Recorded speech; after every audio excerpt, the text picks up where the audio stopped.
Conflict conversations keep escalating. Even when you're trying to do the right thing, you're not alone. You walk into a conversation wanting peace and somehow leave with more damage than you started with. That cycle is exhausting, emotionally, spiritually, and relationally.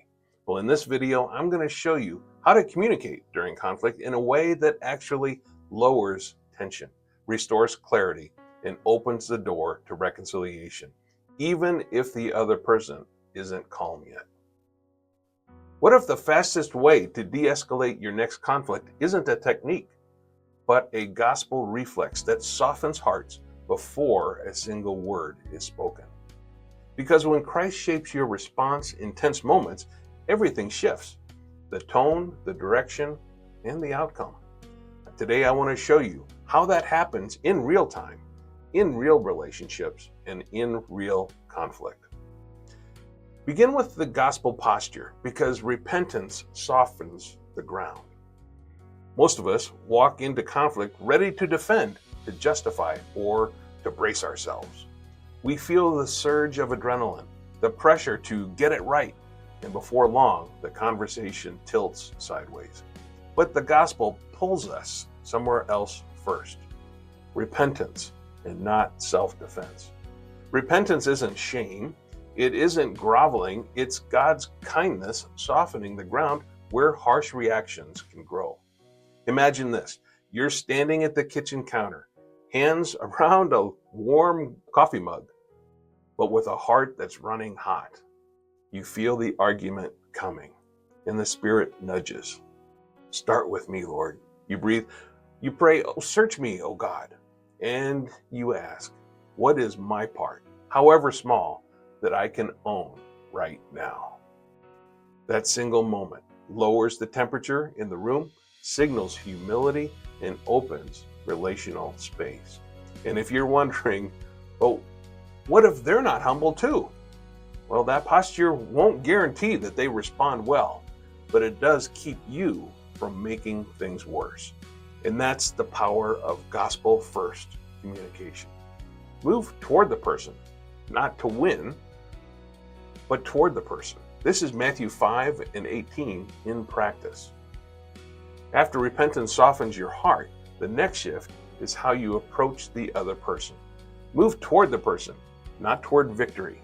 Matthew 5 tells you to go quickly, and Matthew 18 tells you to go gently. Jesus consistently meets people with courage wrapped in compassion. But most of us listen to others as we reload. We wait for the pause. We prep for counterpoints. We collect evidence instead of understanding. And here's an example. Imagine two people standing in a hallway. One is leaning forward and is tense. The other takes a small step closer and softens their voice. Could you share how that landed on you? That's a question you can ask. Everything changes. Then reflect it back. What I'm hearing is that my tone felt dismissive. Did I get that right?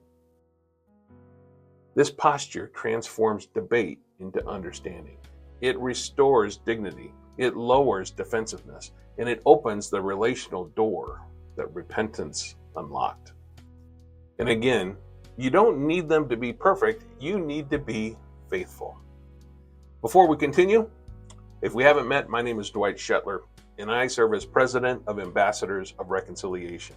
And if you're heading into a hard conversation and don't want to rely on your memory in the moment, there's a link in the description below to a printable version of AOR's full guidelines for confession.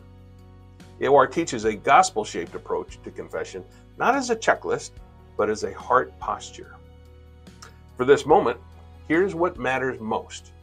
Number one, own your contribution clearly. Name this honestly. No excuses, no minimizing, and no blaming. Number two, acknowledge the impact and share real sorrow for how your words or actions affected the other person. Number three, ask for forgiveness. With your hope in Christ, confession moves toward restoration and not self-justification. And our confidence comes from Jesus and not our performance. Here's how this can play out. Imagine sitting in your car beforehand reading what you wrote because the moment is too emotional to improvise. And then you say this: I spoke sharply to you last night. That was sinful and hurtful. I added weight to your day instead of easing it. I'm truly sorry. Will you forgive me? This kind of clarity removes confusion. It rebuilds relational safety.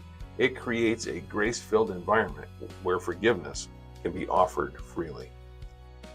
And I add this warning: never use confession to pressure someone into forgiving you. Confession is truth before God and not a tactic. The forgiveness you're seeking is a gift. If you want deeper insight into the 8-part framework that AOR teaches, it's linked in the description below. Light heals what darkness distorts. Speak the truth that builds and proclaims forgiveness. Before reconciliation moves forward, Scripture calls us to speak with truth that builds, not truth that bruises. That means no sarcasm, no kitchen sinking, no weaponizing history, just clear, gentle truth aimed at restoration. Imagine this: sitting at a table, hands open and voice steady. Here's how that affected me, and here's what I hope we can rebuild together.